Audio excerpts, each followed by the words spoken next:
Good day everyone! Another day, another bank foreclosed property na naman po tayo.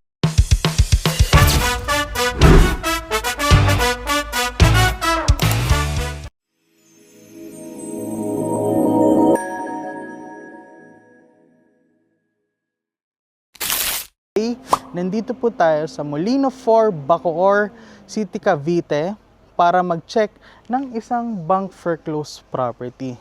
Kaya tara, check natin yung property. So guys, bago tayo magsimula, yung property pala natin is merong 110 square meter lot area. Masukal pa lang siya kasi hindi pa siya nalilinis ng caretaker. Pero yung loob ng property guys is sobrang okay. So, ito yung excess lot mo pa. So, I think dalawang sasakyan kasya dyan pag nalinisan na. So, dito naman tayo sa unit. Yung unit natin is 66 square meter floor area. So, dito sa baba, open layout lang siya. Nakatago yung kitchen. So, ito yung kitchen area mo. And then, dito naman yung toilet and bath mo, no? So, yon, okay pa naman yung tiles natin. For this property, wala rin tayong nakikitang visible leaks, no? And then, sa likod ng property is meron ka pang excess space and linear park din yung likod niya. So, meaning guys, wala kang katalikuran sa likod ng property. Kaya, sobrang isang advantage yon para sa unit na to. Akit naman tayo sa second floor ng property.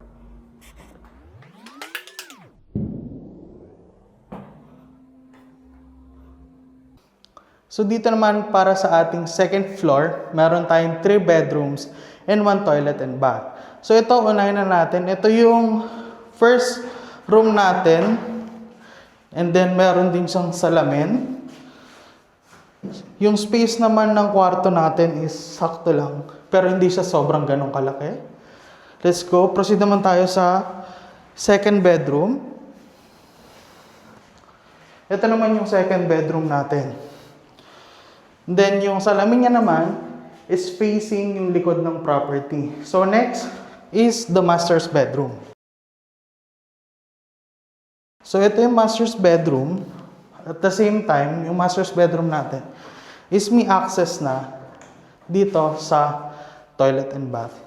Kaya naman guys, if ever na interested ka, yung property natin is for bidding on July 27, 2026. Starting bid natin for this property is for only 4.6 million. So, ilalagay ko na lang yung computation dito sa baba para makita nyo. Pero kindly send us a message sa target bid price nyo para mas mabigyan namin kayo na mas accurate na sample computation. Kaya naman, if ever interested ka sa mga ganitong klaseng videos at naghahanap ka ng bank foreclosed property, kindly follow us on our Facebook page, TikTok account, Instagram, para updated ka sa mga bank foreclosed property tulad nito.